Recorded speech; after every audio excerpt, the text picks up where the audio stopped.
बुधवार को उत्तराखंड में 331 कोरोना वायरस के मामले सामने आए और 441 मरीजों को डिस्चार्ज किया गया। इसके साथ ही राज्य में कोरोना वायरस के आंकड़े 62,881 हो गए हैं, जिसमें से 57,542 मरीजों ने कोरोना वायरस को हराया है। कोरोना वायरस के चलते 2 मरीजों की मौत हुई है। राज्य का रिकवरी रेट 92% के पास चल रहा है। बुधवार को अल्मोड़ा में 8, बागेश्वर में 7, चमोली में 52, चंपावत में 5, देहरादून में 84, हरिद्वार में 19, नैनीताल में 16, पौड़ी में 29, पिथौरागढ़ में 19, रुद्रप्रयाग में 53, टिहरी में 14, उधम सिंह नगर 17 और उत्तरकाशी में 8 मामले सामने आए हैं। आम आदमी पार्टी उत्तराखंड में अपने पैर पसारने की तैयारी कर रही है। पार्टी साल 2022 में होने वाले विधानसभा चुनाव को देखते हुए तैयारी कर रही है। आम आदमी पार्टी दिल्ली के तर्ज पर उत्तराखंड को चमकाने की बात करती नजर आ रही है। बुधवार को आम आदमी पार्टी के प्रदेश अध्यक्ष एसएस कलेर हल्द्वानी पहुंचे और बागेश्वर से निर्दलीय प्रत्याशी के तौर पर चुनाव लड़ चुके बसंत कुमार को आम आदमी पार्टी की सदस्यता दिलाई। इस दौरान उन्होंने पत्रकारों से भी बात कर पार्टी के प्लान को साझा किया। आम आदमी पार्टी के प्रदेश अध्यक्ष एसएस कलेर ने कहा कि आम आदमी पार्टी ने प्रदेश भर के 10,872 बूथों में से 8600 बूथ का गठन कर लिया है। उन्होंने कहा कि पार्टी उत्तराखंड से नशे को उखाड़ने का काम करेगी। उत्तराखंड में पिछले 20 सालों में अलग अलग पार्टियों ने राज किया, लेकिन सुधार नहीं हुआ।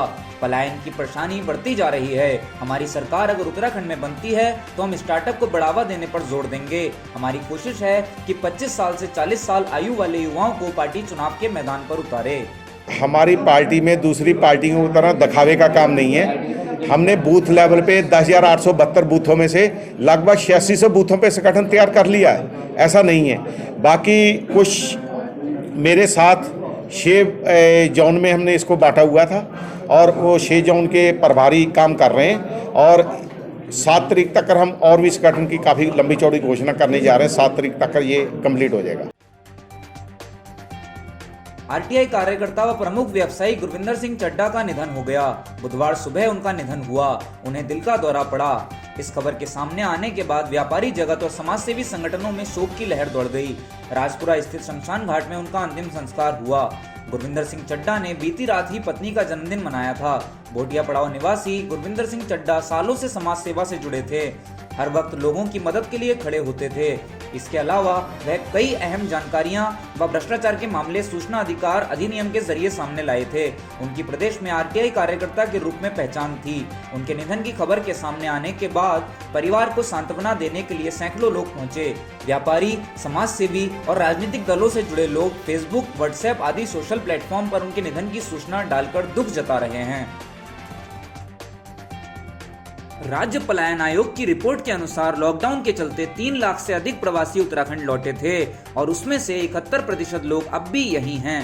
33% लोगों ने खेती बाड़ी शुरू कर दी है, जबकि केवल 29% प्रवासियों ने अनलॉक के बाद दोबारा से पलायन किया है। आयोग ने यह रिपोर्ट विकासखंड स्तर पर किए गए सर्वे के आधार पर तैयार की है।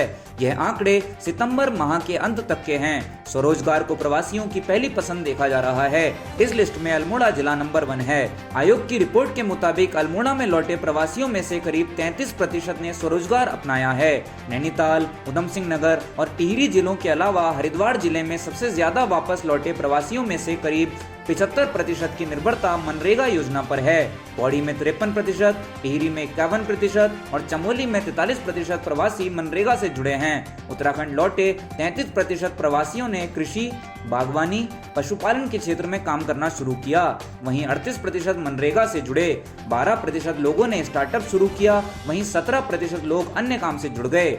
उत्तराखंड पलायन आयोग के उपाध्यक्ष एसएस नेगी का कहना है कि यह आंकड़े वाकई में राहत देने वाले हैं।